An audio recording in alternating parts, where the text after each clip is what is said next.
খাদিজার লাশের মাঝে বসে কান্না। সাহাবীদেরকে বলে, ইয়া রাসূলুল্লাহ, ইয়া হাবিবাল্লাহ, একটা বুড়ি মানুষ মরে গেছে, তার পাশে কেন কান্দে? আমার নবীজির কান্না রোগে যাও ডেকে বলে, ও সাহাবীরা রে, তোমরা জানো না আমার খাদিজা সম্পর্কে, আমার খাদিজা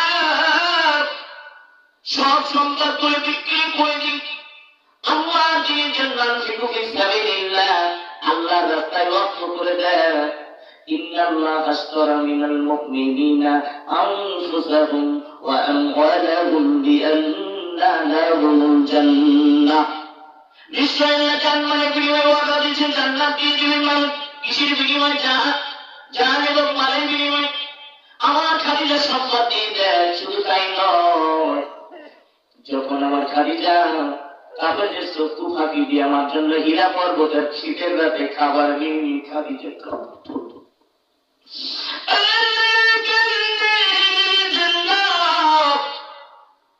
এমন ইসলামের ভুল স্বীকার করলো। জীবন আমার খাদিজার দাফনের ব্যবস্থা করো না। আমার নবীজি খাদিজার দাফনের জন্য আমার নবীজি খাদিজার সিনায় বরাবর দাঁড়িয়ে দোয়া করলেন, আল্লাহুম্মা গফির লি হাইয়িনা ওয়া মাইয়িতিনা। নবীজি দোয়া শেষ করলেন, জানাজার নামাজ শেষ।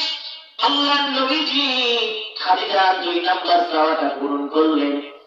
আমার নবীজি খাদিজার কবরের ভিতরে নেমে যায়, কবরটাকে হাত বোলায় আমার নবীদের কবরের মধ্যে টান টান হয়ে স্ত্রীর জন্য নবীজি শুয়ে পড়ে। কি মুহাব্বত!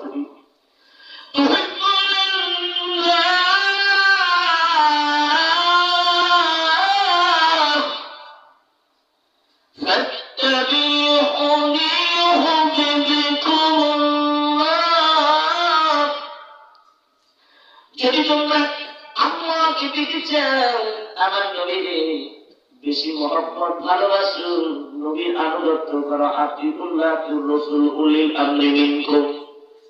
আমার নবী কবরের মধ্যে নেমে কবরকে হাত ধরে দিকে বলে, এই কবর তুমি কি জানো? এই কবর কাকে তোমার ভিতরে রাখা হবে? তুমি জানো না রে কবর? তুমি জানো না জান্নাতি নারীদের সর্দার হবে তার মা? বেরো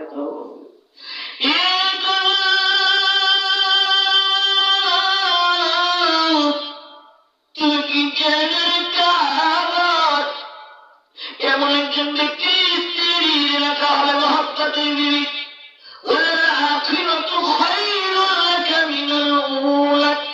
যিনি আসমান জমিনের নেতা, আখিরাতের নেতা, জমিনের নেতা, সেই নবীজির কলিজার টুকরা বিবির রাখা হবে কবরে। বিয়াদবি করিস না। আমার নবীজি কবরের মধ্যে খাদিজারে রাখলেন। বিসমিল্লাহি ওয়ালা মিল্লাতি রাসূলিল্লাহ। এই দোয়া সবার বেলায় পড়া যাবে না, কারণ এই দোয়াটার মানে অনেকেই জানে না। আমাদের দেশের মুসলমান নবীজি দোয়া করলেন খাদিজার জন্য, আমরা দোয়া করি একজন সুস্থ রোগ খারাপ মানুষ নামাজ জীবনে পড়ে নাই, দান জীবনে করে নাই, খারাপ মানুষের বেলায় এটা পড়া যায় না। কারণ এই দোয়ার অর্থ হয় বিসমিল্লাহ, আল্লাহ তোমার নামে। রসুলের দলে ছিল, আবার রেখে গেলাম। কবরে যাওয়ার পর অনেকে মিথ্যা কথা বলে, কোনোদিন আল্লাহ দল করে নাই। আলেমদের বিরুদ্ধে মিছিল করেছে, আলেমদের ফাঁসি চাই মিছিল করেছে। শাপলা চৌধুরী ওই শাহবাগের মাঠে বিভিন্ন জেলায় মিছিল করেছে, আলেমের ফাঁসি চাই। ওদেরকে হত্যা করা, ধরো জেলে খাড়াই করো। ওদের বেলায় এই দোয়া করা চায় যে নয়। ওরা তোমরা আমার নবীজি দোয়া করলেন। দোয়া করার পরে খাদিজারে দাফন করলেন। এমন সময় নবীজি মাথার কাছে বসে বসে নবীজি কান্দে। আর মন চায় না কেন আসে না। আমার নবীজির কান্না চোখের পানি আসছে, আদিনি জোশ মেলে যায়। এমন সময় আল্লাহ ডেকে বলে, জিবরাইল, ও জিবরাইল রে, জলদি করে যাও। আমার নবীজি খাদিজার প্রশ্নের জবাব দেওয়ার জন্য বসে আছে। যা আমার নবীরে বলে দে, খাদিজা তার সম্পদগুলি আল্লাহর রাস্তায় দান করেছে, আমি আল্লাহ বড় খুশি হয়েছি। খাদিজা আমার নবী এত মহব্বত করে, কারণ হলো আমার নবীর ভালোবাসা না বাসিলে আমি আল্লাহ কবুল করি না। মান হাব্বা লিল্লাহি ওয়া বাগদা লিল্লাহি ওয়া কানা লিল্লাহি ওয়া মানা লিল্লাহি ফাকাদ ইসতাকমাল ঈমান। ঈমান যদি তোমার দ্বারা আল্লাহর জন্য ভালোবাসো, আল্লাহর জন্য ভালোবাসা থেকে বিরত থাকো। হাদিসে এসেছে তোমরা আল্লাহর জন্য দান করো, আল্লাহর জন্য দান করা থেকে বিরত রাখো। এই হাদিসে আবু ওমামা রাদিয়াল্লাহু তাআলা আনহা থেকে হাদিসটা বর্ণনা হয়েছে। সুতরাং আমার খাদিজা আমার নবীকে সর্বক্ষেত্রে ভালোবেসেছে। খাদিজার প্রশ্নের জবাব জিবরাইল দিতে হবে না, যা যা আমার নবী বলে দে। খাদিজার প্রশ্নের জবাব বলে আমি আল্লাহ দিয়ে দিয়েছি। সুবহানাল্লাহ। কিয়ামত পর্যন্ত খাদিজার কবরে মুনকার নাকির যাবে না। জিবরাইল আমিন চলে আসবেন, ইয়া রাসূলুল্লাহ, ইয়া হাবিবাল্লাহ, আপনি রাখতে যাবেন না। ইয়া রাসূলুল্লাহ, আপনি চলে যাবেন। খাদিজার প্রশ্নের জবাব আমার আল্লাহ দিয়েছে। ও মা বোনেরা, তোমাদের প্রশ্নের জবাব লিখে দিবে কোরআনের মা বোনেরা।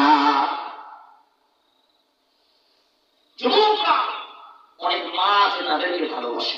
কবর কেমন হবে? শুধু তাই নয়, আমি আর অন্যদিকে যেতে চাই না। হযরতে ফাতেমা রাদিয়াল্লাহু তাআলা আনহা ইন্তেকালের একটি ঘটনা।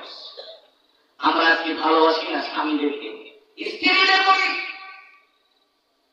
এমন নয়, আপনাদের কষ্ট হচ্ছে? অক্ষরে দিব? হ্যাঁ,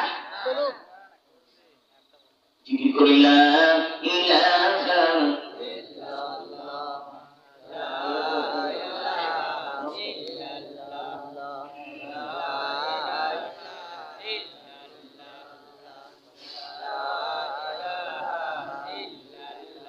লা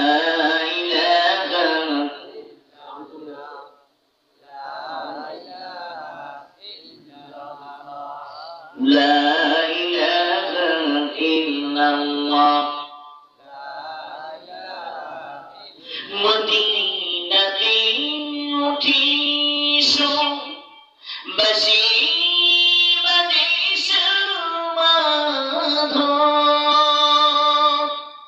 বসির শৌরি জগৎবাসী, বসির শৌরি জগৎবাসী, আদম বলরে কারে নামে রয় মোহনবাসী, জগৎ ভোলারে মুহাম্মাদের প্রথম কি বান্দা কিলে, কারে নামে রয় মোহনবাসী, জগৎ ভোলারে লা ইলাহা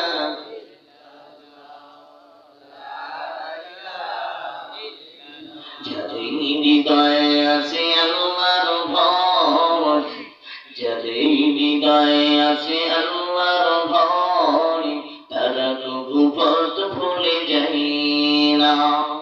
রাতের আধারে তারা ছেড়ে যাবে দু চোখের অশ্রুতে নদী জলবায়। যাদের হৃদয়ে আছে আল্লাহর ভয়, তারা তবু পথ ভুলে যায় না। লা ইলাহা ইল্লাল্লাহ,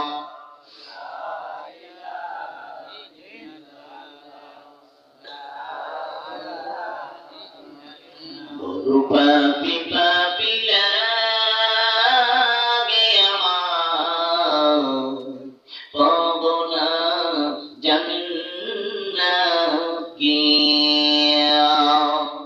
করেছি গুনাহ প্রভু, করেছি গুনাহ প্রভু, জীবনে আমি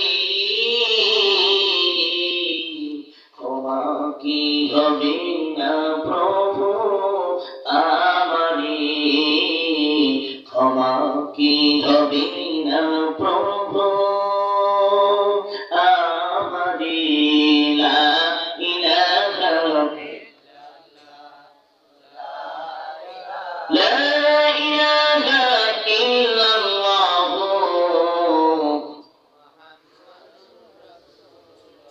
সাল্লাল্লাহু আলাইহি ওয়াসাল্লাম।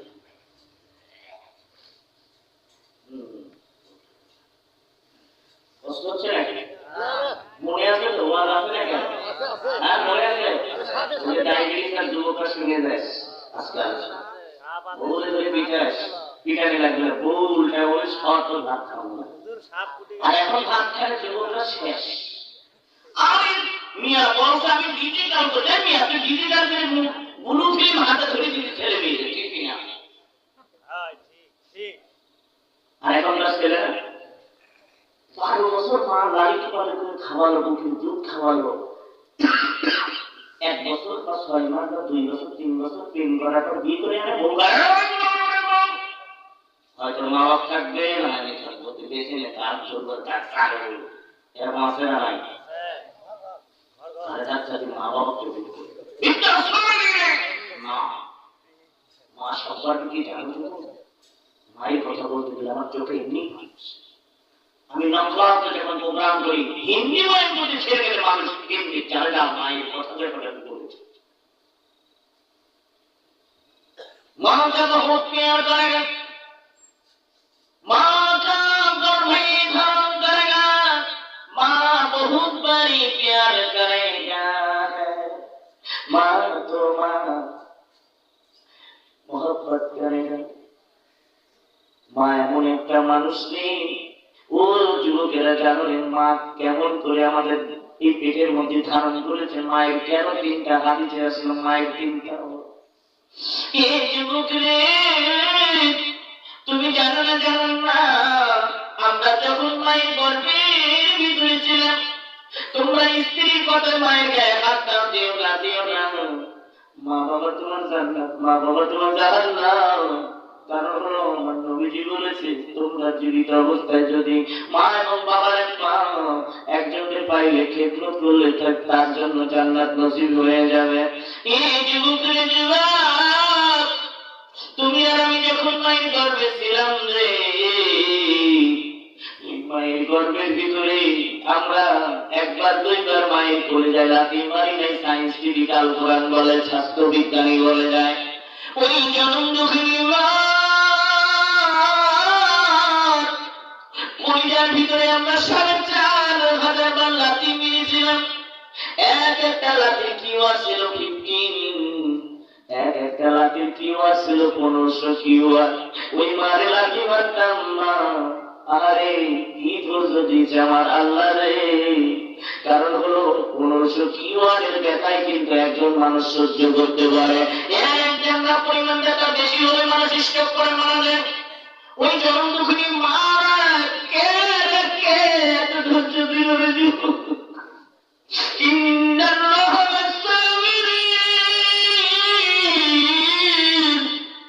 আমার মারে কে ধৈর্য দিল যুবক।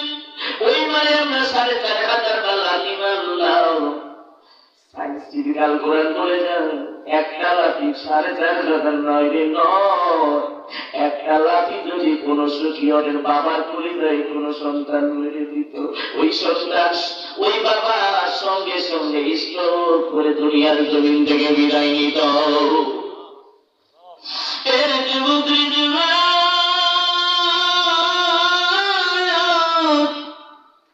মায়ের করে যায় আমরা শিশে 3টা লাঠি জুড়ে মারি। ওই 3টা লাঠির কিউআর ছিল 2200 কিউআর, 2200। এই লাঠিটা যখন মায়ের করে যায় আমরা মেরে দিই 3টি বার মাটি, 3বার বেহুশ হয়ে গেল। আমরা পৃথিবীর জমিনে ভূমিষ্ঠ হয়ে গেলাম, মা বেহুশ হয়ে আছে জনম দুঃখিনী মা। যেবার তুমি কষ্ট দাও ওই মা গর্বে ধরেছে, ওই 3টা লাঠির পরে ভূমিষ্ঠ হলাম যুবক। আমরা পৃথিবীর জমিনে ভূমিষ্ঠ হয়ে গেলাম। এইবার তাই মা না হয় না আমাকে তো কি পরিষ্কার করার পরে ওই কলিজার টুকরা সন্তান আমাকে তো মায়ের কাছে সর্বপ্রথম আমার মায়ের কাছে তোমাকে আমাকে ওই একটা দিয়ে নিয়ে চলে গেল। মায়ের কলিজার কাছে যখন জনম দুঃখিনী মা